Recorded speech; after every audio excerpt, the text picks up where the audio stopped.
అందరికీ నమస్కారం. మన ఛానల్కి స్వాగతం. పవిత్రమైన తొలి ఏకాదశి శుభాకాంక్షలు. ఈ జూలై 25 శనివారం నాడు ఎంతో మహత్తరమైన పరమ పవిత్రమైన తొలి ఏకాదశి రాబోతోంది. ఈసారి శనివారంతో కలిసి రావడం వల్ల ఈ ఏకాదశికి అద్భుతమైన దివ్యశక్తి ఉందనే చెప్పాలి. అయితే ఈ తొలి ఏకాదశి శుభదినాన ఎవరైతే మర్చిపోకుండా ఈ 2 వస్తువులను ఇంటికి తెచ్చుకుంటారో వారి సుడి తిరగడం ఖాయం. 7 తరాలకు సరిపడా ధనధాన్యాలు సమకూరుతాయి. అష్ట ఐశ్వర్యాలు ప్రాప్తించడమే కాకుండా సాక్షాత్తు ఆ శ్రీమహావిష్ణువు మరియు లక్ష్మీదేవి అనుగ్రహంతో మహారాజయోగం పడుతుంది. లక్ష్మీదేవి మీ ఇంట్లో తిష్టవేసుకుని కూర్చుని కావాల్సినంత ఐశ్వర్యాన్ని, ప్రశాంతతను అందిస్తుంది. ఇంతటి శక్తివంతమైన ఈ రోజున ఏ 2 వస్తువులు తెచ్చుకోవాలి, వాటి విశిష్టత ఏంటి అనేది ఇప్పుడు పూర్తి వివరంగా తెలుసుకుందాం. ఏకాదశి రోజున ఈ 2 వస్తువులను ఇంటికి తెచ్చుకోండి. చాలా అద్భుతమైన ఫలితాలొస్తాయి. మీ జీవితం మారిపోతుంది. మీరు పట్టిందల్లా బంగారమవుతుంది. కూర్చొని తిన్నా తరగని ఆస్తి మీ సొంతమవుతుంది. ఐశ్వర్యం కలుగుతుంది. కాబట్టి తొలి ఏకాదశి రోజు ఈ 2 వస్తువులను ఇంటికి తెచ్చుకోండి. మహాయోగాలు ప్రాప్తిస్తాయి. యోగాలు సిద్ధిస్తాయి. లక్ష్మీనారాయణుల అనుగ్రహంతో మీకు అన్ని శుభాలే జరుగుతాయి. తొలి ఏకాదశి రోజు ఏ 2 వస్తువులను కొని ఇంటికి తెచ్చుకోవాలి అనే విషయాన్ని ఇప్పుడు మనం ఈ వీడియోలో వివరంగా తెలుసుకుందాం. అలాగే ఈ వీడియో చూసే ముందు ఓం నమో నారాయణాయ అని కామెంట్ చేయండి. వీడియోకైతే ఒక చిన్న లైక్ ఇవ్వడం వలన మరికొంతమందికి ఈ వీడియో అనేది రీచ్ అవుతుంది. అంతేకాకుండా మాకు కూడా కొంచెం మోటివేషనల్గా కూడా ఉంటుంది. 2026 జూలై 25న శనివారం రోజు తొలి ఏకాదశి రాబోతోంది. ఇది ఎంతో పవిత్రమైన ఏకాదశి. తొలి ఏకాదశిని అతిపెద్ద ఏకాదశిగా, పెద్ద పండుగలాగా జరుపుకుంటూ ఉంటారు. అయితే ఎంతో పవిత్రమైన ఈ తొలి ఏకాదశి రోజు మందార ఆటుతో ఇలా చేస్తే చాలు, గ్రహదోషాలు పోతాయి. రాహువు, కేతువు, శని దోషాలు కూడా పోతాయి. మీకున్న కష్టాలన్నీ కూడా తొలగిపోతాయి. కటిక పేదవాడైనా సరే కోటీశ్వరుడిగా మారిపోతాడు. మందార ఆకులతో ఈ పరిహారం చేయటం వలన చాలా అద్భుతమైన ఫలితాలను చూడగలుగుతారు. తమ సమస్యలన్నీ కూడా పోతాయి. ధనలాభం కలుగుతుంది. మందార ఆకుతో ఈ ఏకాదశి రోజు ఈ పరిహారం చేయటం వలన చాలా అనుకూలమైన ఫలితాలొస్తాయి. చాలామంది అప్పుల బాధలతో సతమతమైపోతూ ఉంటారు. సంపాదించిన ధనమంతా అప్పులు కట్టడానికే సరిపోతుంది. ఫ్యూచర్ అవసరాల కోసం దాచుకోవడానికి ధనముండదు. ఎప్పుడూ అప్పులు కట్టుకుంటూ అందరిలో అవమానపడుతూ ఎంతో బాధపడిపోతూ ఉంటారు. ఇలా అప్పుల సమస్యలున్నవారు, అలాగే ఏ విధమైన ధన సమస్యలున్నవారైనా సరే ఈ పరిహారం చేయవచ్చు. సమస్యలు ఉన్నవారైనా సరే ఈ తొలి ఏకాదశి రోజు మందార ఆకుతో ఈ చిన్న పరిహారం చేయండి చాలు. మీ జీవితం అద్భుతంగా మారిపోతుంది. మీకుండే కష్టాలు, సమస్యలు, బాధలు అన్నీ కూడా తొలగిపోతాయి. అయితే ఇన్ని విశిష్టతలున్న మందార చెట్టు ఒక్క ఆకుతో తొలి ఏకాదశి రోజు ఒక చిన్న పరిహారం చేస్తే చాలు. గ్రహదోషాలు, ధన సమస్యలు, అప్పుల బాధలు అన్నీ పోతాయి. కటిక పేదవాడైనా సరే కోటీశ్వరుడిగా మారిపోతాడు అని శాస్త్రాలు చెబుతున్నాయి. మరి తొలి ఏకాదశి రోజు మందార ఆకుతో ఏమి చెయ్యాలి అనే విషయాన్ని ఇప్పుడు మనం ఈ వీడియోలో తెలుసుకుందాం. అత్యంత ప్రాముఖ్యత ఉన్న తొలి ఏకాదశి పండుగలకు ఆది. మందార ఆకులు అంటే లక్ష్మీదేవికి చాలా ఇష్టం. మందార పూలతో చేసే పూజ అంటే లక్ష్మీనారాయణులు ఇద్దరికీ ఇష్టం. మందార ఆకులు ప్రకృతి నుండి వస్తాయి. ప్రకృతి నుండి వచ్చే ఆకులతో, పూలతో ఏ పరిహారం చేసినా 100% ఫలితాలొస్తాయి. మనం రకరకాల పూల చెట్లను ఇంట్లో పెంచుకుంటూ ఉంటాం. మనకు ఇంట్లో పెంచుకోవడానికి వీలుగా ఉండే పూల చెట్లలో మందార చెట్టు కూడా ఒకటి. ఈ చెట్టుకు అన్ని కాలాలలో పూలు పూస్తూనే ఉంటాయి. చాలామందికి మందారం మొక్కను మన ఇంట్లో పెంచుకోవచ్చా అనే సందేహం కలుగుతుంది. సందేహం ఏమీ అవసరం లేదు. నిశ్చింతగా మందార చెట్టును ఇంట్లో పెంచుకోవచ్చు. మందార మొక్క పూలు పూస్తే చూడ్డానికి చాలా అందంగా ఉంటుంది. ఈ మొక్క ఎన్ని పూలు పూస్తే అంత సంపద మన ఇంట్లోకి వస్తుందని పెద్దలు చెబుతూ ఉంటారు. దేవతా ఆరాధనకు కూడా మనం ఈ మందార పువ్వులను ఉపయోగిస్తూ ఉంటాము. దేవతా వృక్షాలలో కూడా మందార చెట్టుకి ఎంతో ప్రాధాన్యత ఉంది. మన శాస్త్రాలలో చెప్పిన 5 దేవతా వృక్షాలలో మందార చెట్టు కూడా ఒకటి. ఆ 5 దేవతా వృక్షాలు ఏమిటి అంటే, మొదటిది పారిజాతం, రెండవది కల్పవృక్షం, మూడవది హరిచందనం, నాలుగవది సంతాన వృక్షం, 5వది మందారం. ఈ 5 వృక్షాలను దేవతా వృక్షాలు అంటారు. దేవతా వృక్షాలలో మందార చెట్టు ఉండడం వల్లనే దీనికి ఎంతో ప్రాముఖ్యత ఏర్పడింది. అన్ని కాలాలలో పూలు పూసే ఈ మందార మొక్కను ఇంట్లో పెంచుకుంటే ఇంట్లోని వారికి ధనానికి లోటు ఉండదు. ఎర్రని మందార పువ్వులను దేవతా ఆరాధనలో ఎవరైతే వినియోగిస్తారో వారి కోరికలను భగవంతుడు తప్పక నెరవేరుస్తాడని పురాణాలలో చెప్పబడింది. ఎర్ర మందార పూల మొక్కలను ఇంట్లో పెంచి బయటకు వెళ్లేటప్పుడు ఆ మొక్కను చూస్తూ బయటకు వెళ్లడం వల్ల అంతా శుభమే కలుగుతుంది. చెట్టు అంతా పూలు పూసిన మందార చెట్టును చూస్తే మనసంతా ఎంతో ఆహ్లాదంగా మారుతుంది. మానసికపరమైన దోషాలు తొలగిపోతాయి. దోషాలను కూడా మందార చెట్టు తొలగించేస్తుంది. ఈ చెట్టు మొక్కను ఇంట్లో సింహద్వారానికి కుడివైపు ఉండేలాగా పెంచుకుంటే చాలా మంచిదని పండితులు చెబుతున్నారు. అంతేకాదు ఎర్ర మందార పువ్వులను తలలో పెట్టుకోవడం వల్ల స్త్రీలు దీర్ఘ సుమంగళిగా ఉంటారని ఒక నమ్మకం. మందార పూలతో కట్టిన మాలను దేవతా ఆరాధనకు ఉపయోగించవచ్చు. మందార మొక్కతో ఆధ్యాత్మిక పరంగానే కాకుండా ఆయుర్వేద పరంగా కూడా ఎన్నో ఉపయోగాలు ఉన్నాయి. కనుక మందార మొక్కను ఇంట్లో పెంచుకోవడం వల్ల ఆరోగ్యంతో పాటు ఆధ్యాత్మిక పరంగా కూడా లాభాలను పొందవచ్చు. అయితే ఇన్ని విశిష్టతలున్న మందార చెట్టు ఒక్క ఆకుతో తొలి ఏకాదశి రోజు ఒక చిన్న పరిహారం చేస్తే చాలు. గ్రహదోషాలు, ధన సమస్యలు, అప్పుల బాధలు అన్నీ పోతాయి. కటిక పేదవాడైనా సరే కోటీశ్వరుడిగా మారిపోతాడు అని శాస్త్రాలు చెబుతున్నాయి. మరి తొలి ఏకాదశి రోజు మందార ఆకుతో ఏమి చెయ్యాలి అనే విషయాన్ని ఇప్పుడు మనం ఈ వీడియోలో తెలుసుకుందాం. ఎంతో ప్రాముఖ్యమైన తొలి ఏకాదశి పండుగలకు ఆది. తెలుగు సంవత్సరంలో అన్ని పండుగలను వెంట పెట్టుకొచ్చేది తొలి ఏకాదశి. ఆషాఢ శుద్ధ ఏకాదశిని తొలి ఏకాదశి అంటారు. సంవత్సరం మొత్తం మీద 24 ఏకాదశులు వస్తాయి. ప్రతి నెల కృష్ణపక్షంలో ఒకటి, శుక్లపక్షంలో ఒకటి వస్తాయి. శుక్లపక్షంలో ఒకటి, మొత్తంగా 2 ఏకాదశులు వస్తాయి. ఏకాదశి అంటే 11 అని అర్థం. 5 జ్ఞానేంద్రియాలు, 5 కర్మేంద్రియాలు, వీటికి యజమాని అయిన మనస్సు కలిపితే 11.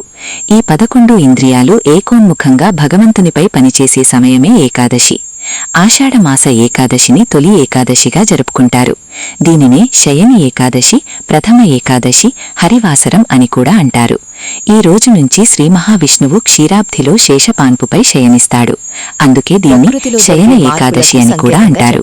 పంచభూతాలు, సూర్యచంద్రులు, గ్రహాల పరస్పర సంబంధాన్ని, గమనాన్ని బట్టి ఇది అంటే సూర్యుడు దక్షిణం వైపుకు మరలినట్టు. ఈ రోజు నుంచే దక్షిణాయనం ప్రారంభమవుతుంది. ఏకాదశి రోజున ఆడవాళ్లు పొరపాటున కూడా కొన్ని తప్పులు చేయకూడదు. చేస్తే ఇంటికి అరిష్టం చుట్టుకుంటుంది. అస్సలు మంచిది కాదు. 7 తరాల వరకు దరిద్రం అనుభవిస్తారని పండితులు చెబుతున్నారు. ఏకాదశి రోజు తెలియక ఈ పనులు చేస్తే మీ జీవితం నాశనమవుతుందని పండితులు చెబుతున్నారు. మరి తొలి ఏకాదశి రోజు పొరపాటున కూడా చేయకూడని ఆ తప్పులేమిటో ఇప్పుడు మనం ఈ వీడియోలో తెలుసుకుందాం. తొలి ఏకాదశి రోజు చేసే ఉపవాసం చాలా విశేషమైనది. ఈ ఉపవాసం ఎలా చేయాలంటే, మొట్టమొదటిగా దశమి రోజు రాత్రి అల్పాహారం మాత్రమే తినాలి. విపరీతంగా తినకూడదు. అల్పాహారం తిని భూశయనం చెయ్యాలి. ఏకాదశి రోజు ఉదయమే స్నానం చేసి సంకల్పం చెప్పుకొని ఉపవాసం ఉండాలి. ఈ ఉపవాసాన్ని 3 రకాలుగా చేయవచ్చు. అంటే అసలు ఏమీ తినకుండా ఉపవాసం ఉండవచ్చు, లేదా పాలు పండ్లు మాత్రమే తింటూ ఉండవచ్చు, లేదా ఒక పూట మాత్రమే ఆహారం తీసుకుంటూ భోజనం చేసి ఏకభుక్తంగా ఉండవచ్చు. 12 ఏళ్లు పైబడిన వారు, 60 ఏళ్ల లోపు వారు మాత్రమే ఉపవాసం ఉండాలి. అనారోగ్యంతో బాధపడేవారు, గర్భిణీ స్త్రీలు, బీపీ లేదా షుగర్ ఉన్నవారు ఉపవాసం చేయవలసిన అవసరం లేదని శాస్త్రమే చెబుతోంది. కాబట్టి ఇలాంటివారు దయచేసి బలవంతంగా ఉపవాసముండి ప్రాణాల మీదకు తెచ్చుకోకండి. ఆ తర్వాత మరుసటి రోజు ద్వాదశి నాడు, అంటే ద్వాదశి తిథి ముగిసేలోపు పారణ చేయాలి. ఉపవాసం విరమించి ఆహారం తీసుకోవాలి.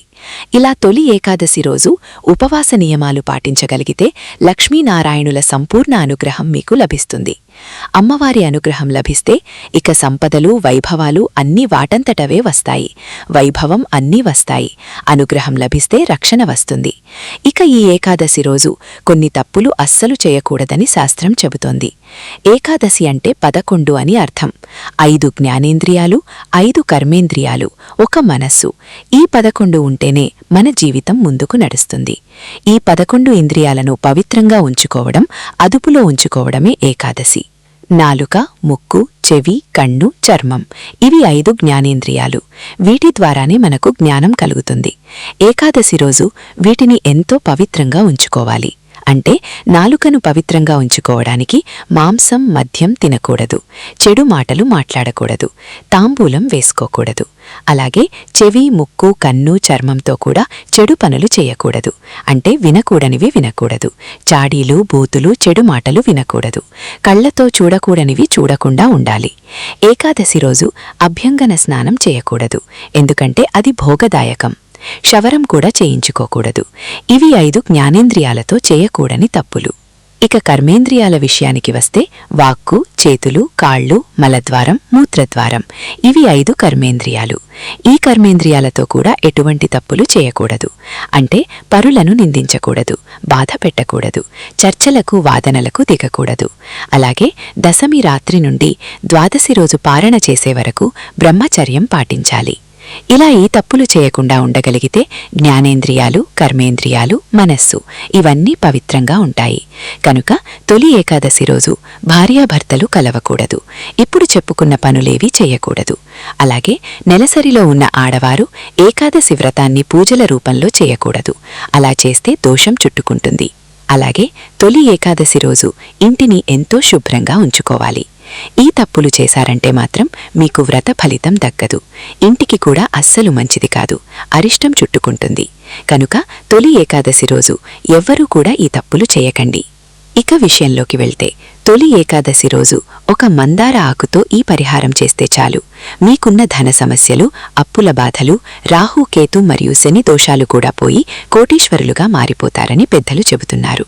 మీరు తొలి ఏకాదశి రోజు ఒక మందార ఆకును తీసుకోండి. సాధారణంగా అందరి ఇళ్ల దగ్గర మందార చెట్లు ఉంటాయి. మన ఇంట్లో లేకపోతే పొరుగు ఇంట్లో అయినా మందార చెట్లు అందుబాటులోనే ఉంటాయి. కనుక అందరూ తప్పక ఈ పరిహారాన్ని చేసుకోండి. ముందుగా మందార చెట్టు దగ్గరకు వెళ్లి చెట్టుకొక నమస్కారం చేసుకొని మంచి మందార ఆకును కోయండి. అంటే పురుగులు పట్టనిది, చిరగనిది అయ్యుండి మంచిగా ఉన్న పెద్ద సైజు మందార ఆకును కోయండి. ఆ ఆకును తీసుకుని మీ ఇంటి లోపలికి రండి. మందార ఆకుకు మన కష్టాలను, సమస్యలను తొలగించే శక్తి ఉంది. మన జీవితాన్ని అద్భుతంగా మార్చేసే శక్తి కూడా ఉంది. కనుక ముందు మందార ఆకును తెచ్చుకోండి. తర్వాత ఈ మందార ఆకును ఒక ప్లేట్లో పెట్టండి. అంటే స్టీల్ ప్లేట్ కాకుండా గాజు ప్లేటు లేదా ఇత్తడిది లేదా రాగి ప్లేట్లో పెట్టండి. పెట్టే ముందు ఆ ప్లేటు మీద పసుపుతో స్వస్తిక్ గుర్తు వేయండి. ఆ స్వస్తిక్ గుర్తు మీద ఆ ఆకును పెట్టండి. తర్వాత ఈ మందార ఆకు మీద చిటికెడు కుంకుమ వేయండి. కుంకుమ చాలా పవిత్రమైనది మరియు శక్తివంతమైనది. కుంకుమ వేసిన తర్వాత దానిమీద కల్లుప్పు, రాతి ఉప్పు వేయండి. ఆకు మీద ఎంత ఉప్పు పడితే అంత ఉప్పును వేయండి. ఉప్పు గురించి ప్రత్యేకంగా చెప్పవలసిన అవసరం లేదు. ఉప్పు నెగటివ్ ఎనర్జీని లాగేసుకుంటుంది, దుష్టశక్తులను తరిమి కొడుతుంది. మన కోరికలను తీర్చే శక్తి ఉప్పుకు ఉంది. కనుక మందార ఆకు మీద ఉప్పును వేయండి. కుంకుమ, ఉప్పు ఈ రెండింటినీ వేసిన తర్వాత ఈ ప్లేటును తీసుకుని వెళ్లి మీ ఇంట్లో వంటగదిలో కానీ, హాల్లో కానీ లేదా ఈశాన్య మూలలో కానీ పెట్టండి. ఏకాదశి రోజు ఉదయం లేచినప్పటి నుండి రాత్రి 12 గంటలలోపు ఎప్పుడైనా సరే ఈ పరిహారం చేసుకోవచ్చు.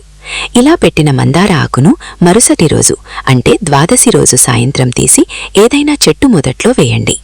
మందార ఆకుకు మన సమస్యలను తొలగించే శక్తి ఉంది. తొలి ఏకాదశి రోజు ఈ మందార ఆకు పరిహారం చేస్తే చాలు.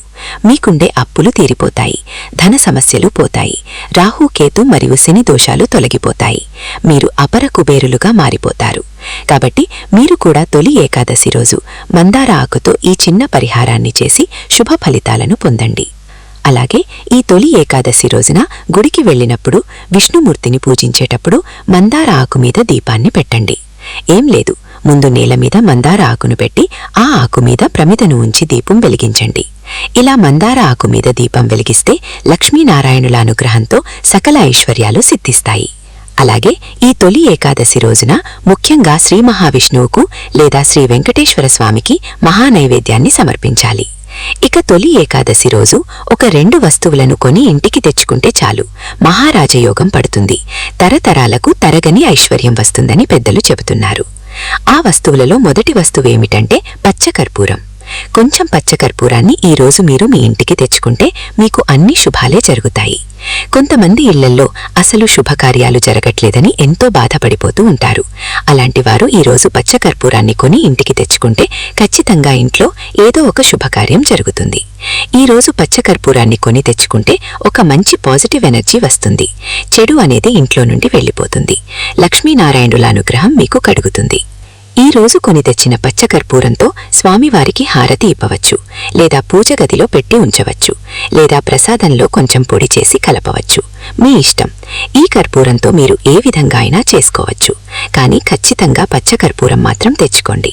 మీ ఇంట్లో ఆల్రెడీ ఉన్నా పర్వాలేదు, కొంచెం పచ్చకర్పూరమైనా సరే కొత్తది కొని తెచ్చుకోండి. కాబట్టి తొలి ఏకాదశి రోజు చిటికెడైనా సరే పచ్చకర్పూరాన్ని కొని ఇంటికి తెచ్చుకోండి. ఇలా తెచ్చుకోవడం వలన మీకుండే సమస్యలు, కష్టాలు అన్నీ కూడా పోతాయి. ధనలాభం కలుగుతుంది. ధన సమస్యలు పోతాయి. అప్పులు తీరిపోతాయి. లక్ష్మీనారాయణుల అనుగ్రహం కలిగి తరతరాలకు తరగని డబ్బు వస్తుంది. మహారాజయోగం పడుతుంది. ఈ తొలి ఏకాదశి రోజు ఒక చిన్న గ్లాసులో 3 స్పూన్ల నీళ్లు పోసి ఆ నీటిలో చిటికెడు పచ్చకర్పూరాన్ని పొడి చేసి కలపండి. ఆ తర్వాత ఈ కర్పూరం నీటిని ఇంట్లోని 4 మూలల్లో చల్లండి. ఇలా చల్లితే మీ ఇంట్లో ఉన్న దురదృష్టమంతా బయటకు వెళ్ళిపోతుంది. మీరు అదృష్టవంతులుగా మారిపోతారు. అమ్మవారు కావలసినంత ఐశ్వర్యాన్ని ఇస్తుంది. కనుక తొలి ఏకాదశి రోజు పచ్చకర్పూరం కొని ఇంటికి తెచ్చుకోండి. వీలైతే ఇప్పుడు చెప్పిన విధంగా కూడా చేసి శుభ ఫలితాలను పొందండి. ఇక రెండవ వస్తువు ఏమిటంటే ఏకాక్షి నారికేలం. ఈ తొలి ఏకాదశి రోజు ఒక ఏకాక్షి నారికేలాన్ని కొని తెచ్చుకొని పూజ గదిలో పెడితే దరిద్రమంతా పోతుంది. ఈ ఏకాక్షి నారికేలం అనేది పూజా స్టోర్లలో దొరుకుతుంది. ఇది సుమారు 100 రూపాయల వరకు ఉంటుంది. కాబట్టి ఈ రోజు ఒక 100 రూపాయలు ఖర్చు పెట్టి ఏకాక్షి నారికేలాన్ని కొని తెచ్చుకొని పూజ గదిలో పెట్టుకుంటే లక్ష్మీనారాయణుల అనుగ్రహం లభిస్తుంది. లక్షలు కాదు, కోట్లు వస్తాయి. కనుక ఈ రోజు ఎలాగైనా ఒక ఏకాక్షి నారికేలాన్ని కొని ఇంటికి తెచ్చుకోండి. ఏకాక్షి అంటే ఒక కన్ను కలది అని అర్థం. ఈ ఏకాక్షి కొబ్బరికాయలు చాలా చిన్నవిగా ఉంటాయి. సాధారణంగా కొబ్బరికాయలు 3 కళ్ళు కలిగి ఉంటాయి. 3 కళ్ళున్న కొబ్బరికాయలే నైవేద్యానికి పనికివస్తాయి. కానీ ఒక కన్నున్న కొబ్బరికాయలు కొన్ని ఉంటాయి. ఇవి సృష్టిలో ఏర్పడిన ప్రత్యేక వస్తువులని చెప్పుకోవచ్చు. ఇవి పూజా స్టోర్లలో దొరుకుతాయి. కనుక ధనవంతులుగా మారాలని కోరుకునేవారు ఈ తొలి ఏకాదశి రోజు ఒక ఏకాక్షి నారికేలాన్ని తెచ్చి చిన్న ప్లేట్లో కానీ లేదా తమలపాకులో కానీ పెట్టి పసుపు కుంకుమలు అద్ది పూజ గదిలో పెట్టుకోండి. మీకు అంతా మంచి జరుగుతుంది. పచ్చకర్పూరం మరియు ఏకాక్షి నారికేలం ఈ 2 వస్తువులను లేదా ఈ రెండింటిలో ఏదో ఒక వస్తువును తొలి ఏకాదశి రోజు కొని ఇంటికి తెచ్చుకుంటే చాలు, మీకు అన్ని శుభాలే జరుగుతాయి. మరి తెలుసుకున్నారు కదా తొలి ఏకాదశి రోజు ఏ 2 వస్తువులను ఇంటికి తెచ్చుకోవాలో. పైన చెప్పిన విధంగా తొలి ఏకాదశి రోజున వీటిని తెచ్చుకొని మంచి శుభ ఫలితాలను పొంది మీ కుటుంబంతో సంతోషంగా జీవించండి. మరి చూశారు కదా ఈ తొలి ఏకాదశి రోజున మందార ఆకు పరిహారం మరియు పచ్చకర్పూరం, ఏకాక్షి నారికేలం తెచ్చుకోవడం వల్ల ఎంతటి శుభ ఫలితాలు కలుగుతాయో. మీరు కూడా తప్పకుండా ఈ చిన్న పరిహారాలను పాటించి లక్ష్మీనారాయణుల సంపూర్ణ అనుగ్రహాన్ని పొందాలని కోరుకుంటున్నాం. ఈ వీడియో మీకు నచ్చినట్లయితే తప్పకుండా లైక్ చేయండి. మీ ఫ్రెండ్స్ అండ్ ఫ్యామిలీ మెంబర్స్కి షేర్ చేయండి. ఇలాంటి మరిన్ని ఆధ్యాత్మిక విషయాలు, పరిహారాలు మరియు పూజా విధానాల కోసం మన ఛానల్ని ఇప్పుడే సబ్స్క్రైబ్ చేసుకుని పక్కనే ఉన్న బెల్ ఐకాన్ని క్లిక్ చేయడం మర్చిపోకండి. సర్వే జనా సుఖినో భవంతు. ధన్యవాదాలు.